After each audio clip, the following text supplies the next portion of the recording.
this might even come off.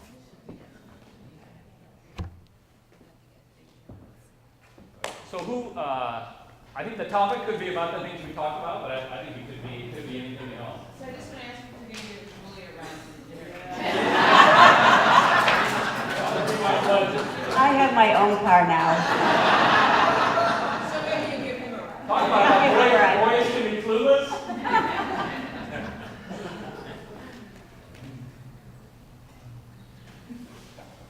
Wait. Yesterday you talked about your zest for life and having that. Your address yesterday included a piece about your zest for life, and you walked all night, hiked through the woods of upstate New York, and got to a cliff in the morning and free climbed up a cliff. Kind of a stupid thing. I'm in the safety business, and I'm going, God, there's so many infractions there. But now that you're in your 50s, what do you do now to capture that zest for life? Yeah, when I said foolishness a few moments ago, that feeling of invulnerability of youth, that story is an example. Like, right, as parents, many of us, you worry about kids doing exactly that kind of thing. And if all goes well, then you have a story to tell for the future. But for example, yeah, driving all night, hiking all night, rappelling not on belay, yeah, somewhere between foolish and inspiring. So what do I do now? I guess I have the privilege of having a job, a particular role in a company that I care about that offers a lot of stimulation. So I feel like it's kind of a talent-driven business, so there's just a lot of talented people working on really interesting business, not always business problems, but business problems all around the world. And it's sort of a crazy life. It's very demanding on the one hand. On the other hand, it's exhilarating.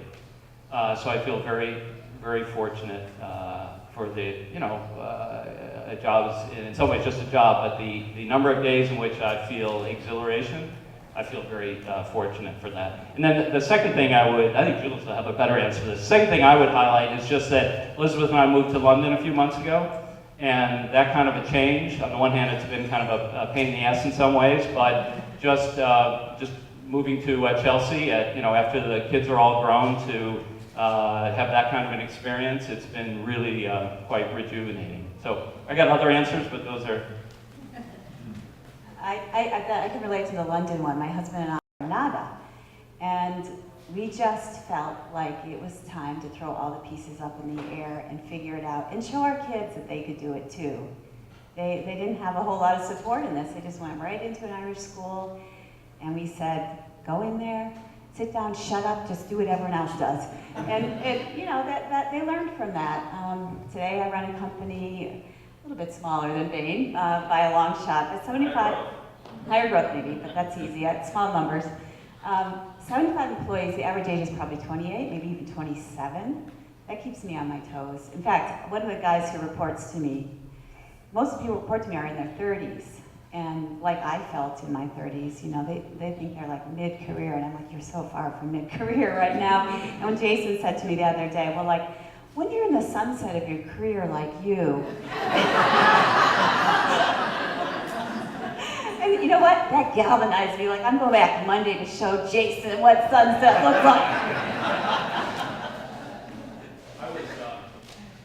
I was just struck by Jules in your talk. So the three things that Wade referred that I talked about in commencement, mostly I told stories, but it was under the umbrella of saying you got to keep sort of learning and growing by taking on new things. Most people begin to close the windows as they get older, and because it's comfortable. And then secondly, to plant trees, and then third, to cultivate this zest for living. I didn't say I had it, anyway, you I thought told about all three of those things in your talk. And I was particularly struck by when your teacher raised the idea and you went down in the basement and made that phone call on yourself as a kid, basically. Anyway, just how many people would do that? But the same entrepreneurship in founding this company is in that, you made the call. You didn't just let it slip.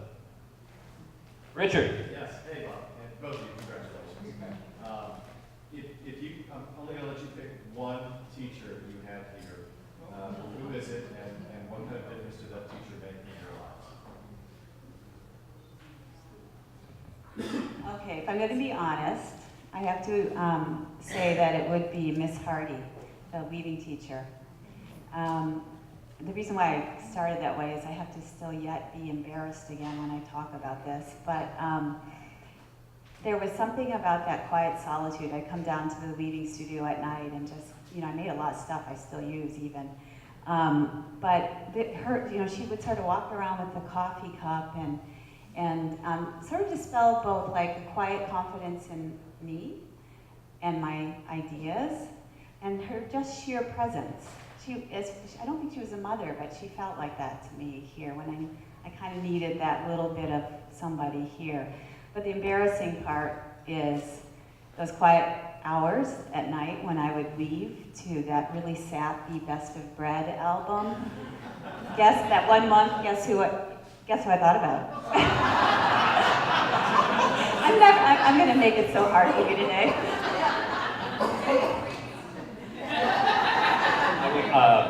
I told a story in the commencement talk about Dick Everett, actually.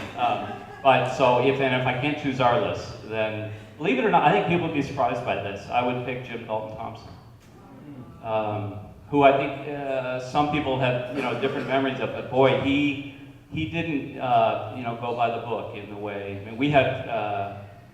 I think he's the reason I got to teach a section of 7th grade French when we were seniors.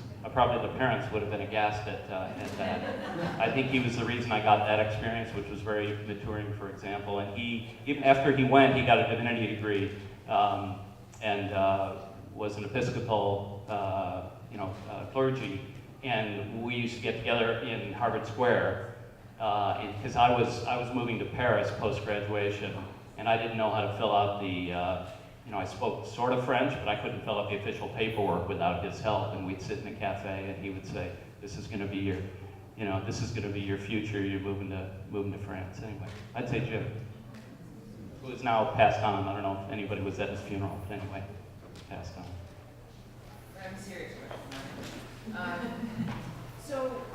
In your professional lives, are there moments, and if so, which moments does Cranbrook, Kingswood inspire you or get you through? And what moments in your professional life you look back here, and in what ways do those moments help you through? So when we, the first 4 years of our business were a real slog, real struggle. We launched right as the financial crisis hit, and it was impossible to get funding. And I was playing, I told the girls yesterday, it was like an endless game of Survivor, super hard. Then I basically walked my shoes off, raising money. I walked myself all the way to Tokyo, raised a substantial sum from a company in Tokyo. And that enabled us to move our office from what we were in, which was basically a Victorian house in near Boston, that they just like sort of moved the people out and then called it an office, and we moved in. And we were in this pretty compromised situation for 4 years, so I was so excited to move the company. Moved to a bricks and beam 1921 window sash factory in Somerville, Massachusetts. And I had the opportunity to have it built out exactly how I envisioned. And if you came there, you would see that it looks like, well, people say, it looks like a 3D representation of our company. And from the minute we started in that tiny, Victorian office, and I built a sculpture to show our designers what kind of spirit our company has. Sculpture. Who does that? What business person makes a sculpture? But I could do that, and I knew it would work because of here. I knew what it was like to create a completely intentional environment or company. Here with the fork you held, intentional to a point, but then it was full circle, 3-dimensional. He said, "How did you know how to do this?" And I said, "You should see my high school."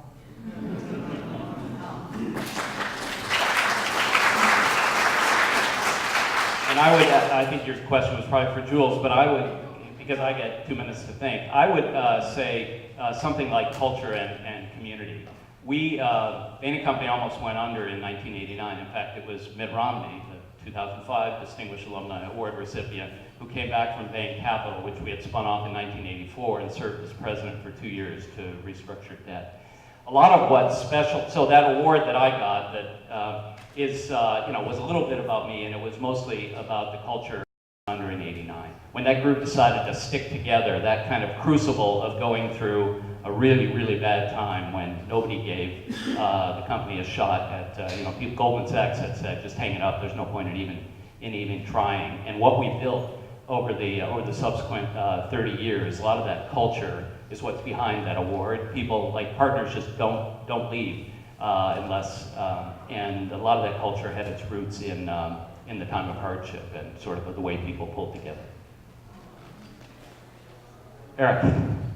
I thought I was the only engineer in the class. I'm just curious what kind of engineering degree you have.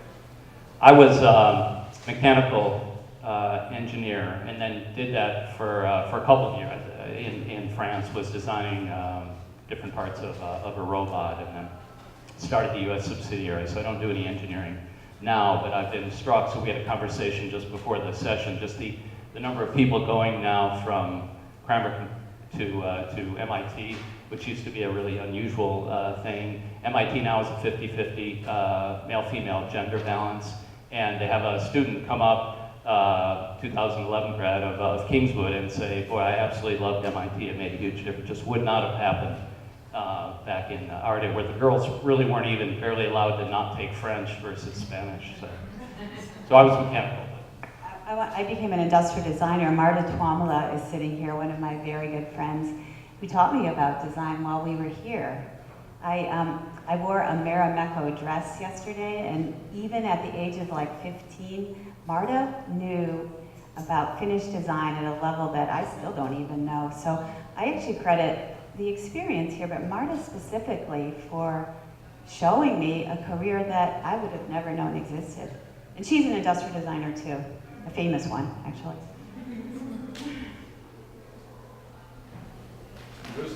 Jules, about Bruce Peterson. For those who don't know me, I'm chair of the Board of Trustees at CPC. So I have to ask you both the CEO question. I am not an alumnus of the school, unfortunately. I wish I were. I have 3 sons who are.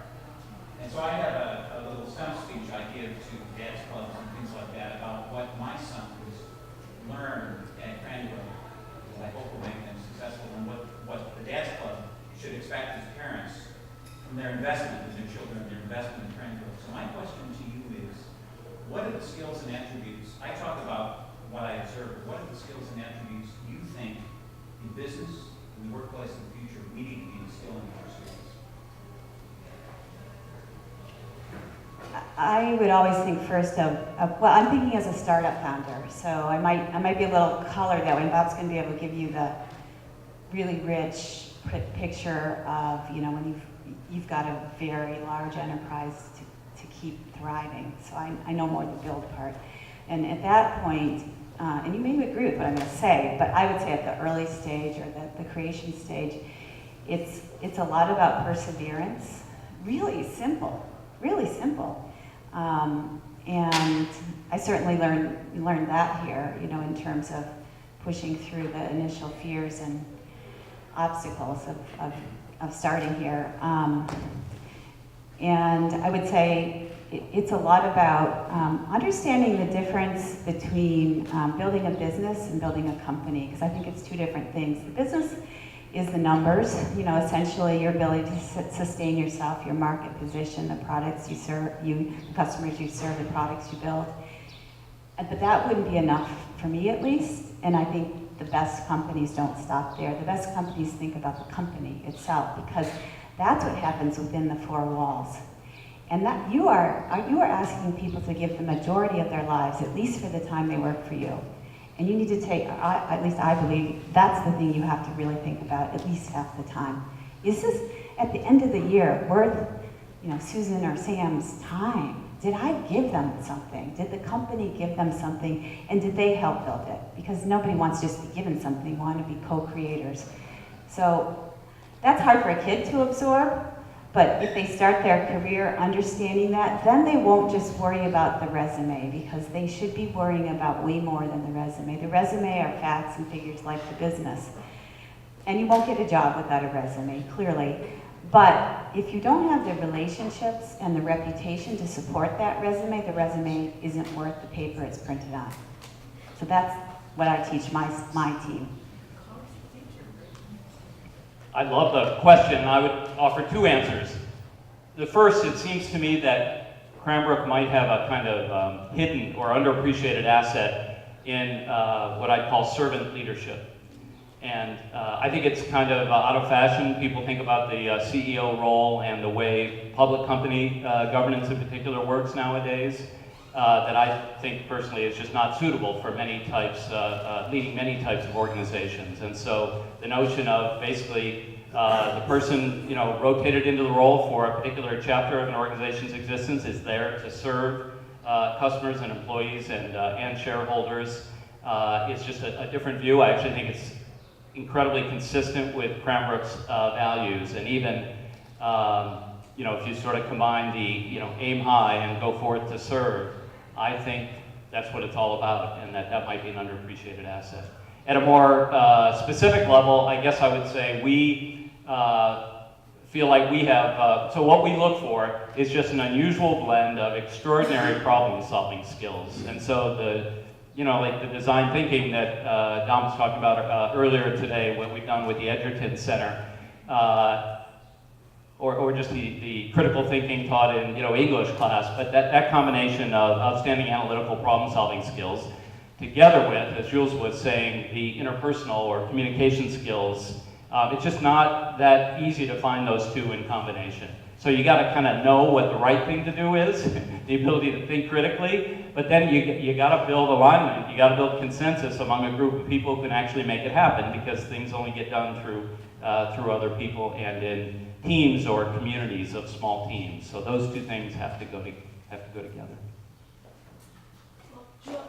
Chuck. Actually, it's okay. I think we're going to call questions for right now because Don has some final remarks for us, and we hope that Jules and Bob can join us for the picnic afterwards where we can continue any personal conversations and questions. But thank you both so much.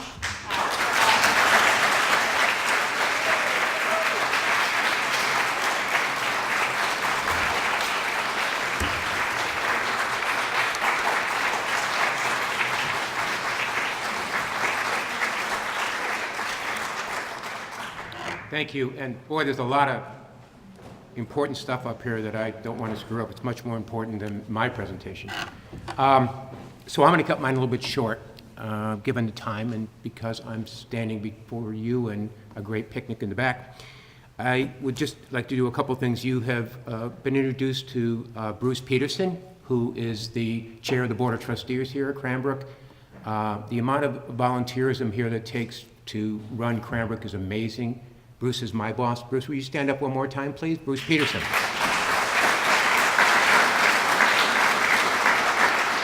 And just behind Bruce is the person that makes the Cranbrook Schools Board of Governors work here at Cranbrook. She's an alum of Kingswood, Cranbrook. Jamie Felisky. Jamie, would you please stand up? Thank you.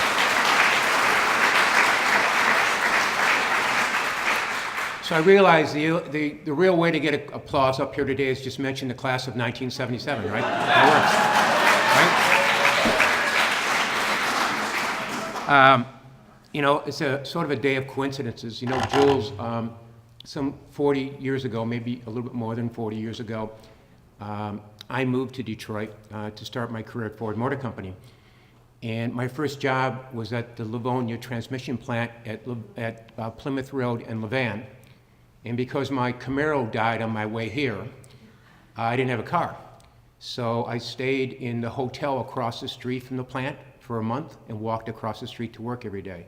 During my first 2 years, we had every 6 months, I was on some training program, we rotated through departments, and I rotated through tool and die. And those people, so I'm sure I would have met your dad, and those people were true artisans. I mean, they really made the company work. It was amazing work that they did. A couple years back, I was at the Friday night party at Cranbrook House. Many of you were at Cranbrook House, and some of you were at Kingswood last night, or the girls' middle school, which, by the way, is air conditioned. That's why Arliss picks that venue. I was sitting at a table and with some people, some alums, and I introduced myself as the president of Cranbrook Kingswood, and I was coached by our development people to make sure I say Kingswood, right? And one of the alums reached over the table and grabbed shorten up my speech fairly dramatically, so I won't need most of it. What I do find most notable in Jules, yours, and Bob's respective careers is how much the phrases and the words describe them is the same words that are reflected in the skills to learning, entrepreneurship, strategic thinking, exploring new uses of technology, and so much more. And our faculty here do such a wonderful job of doing that. Following Arlis's lead, I'd also like to thank the classes of 1957, 1967, and 1977 for their great gifts and for showing up here in great numbers this alumni weekend. So before I end my remarks, and this is the end, I'd like to add one more note. And she's going to be mad at me until the end of the year after I'm finished. But the school year is short, which is nice. I realize that for many of you, this reunion is the last time you will see Arlis Seibert as Director of Schools. Arlis has decided to retire from Cranbrook effective June of 2018.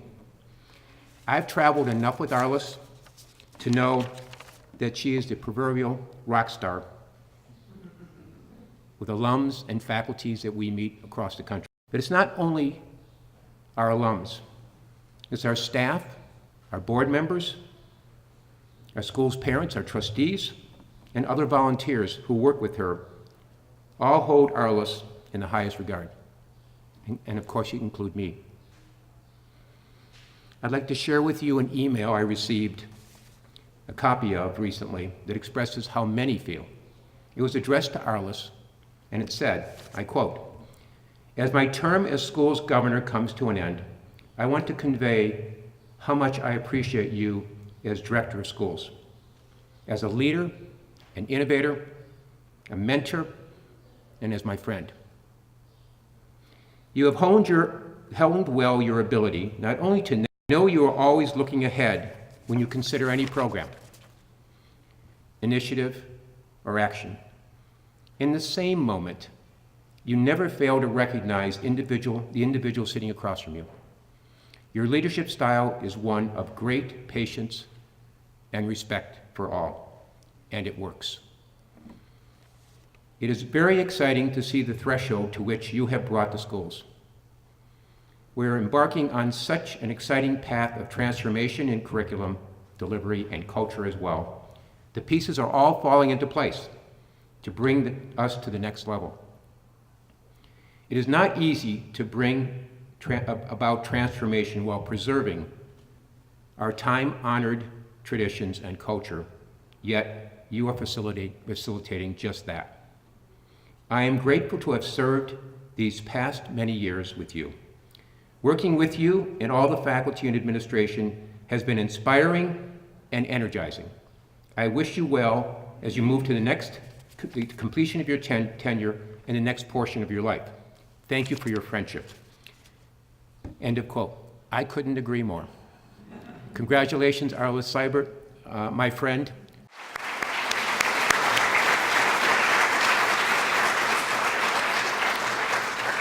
To our alumni, thank you so much for coming back. Please know that as Cranbrook's president, I appreciate everything you do, and I'm honored to be in this position. Please know how all of us are so committed to ensuring that Cranbrook Kingswood Schools remains in a source of pride for each and every one of you. Have a wonderful weekend and be safe. Thank you.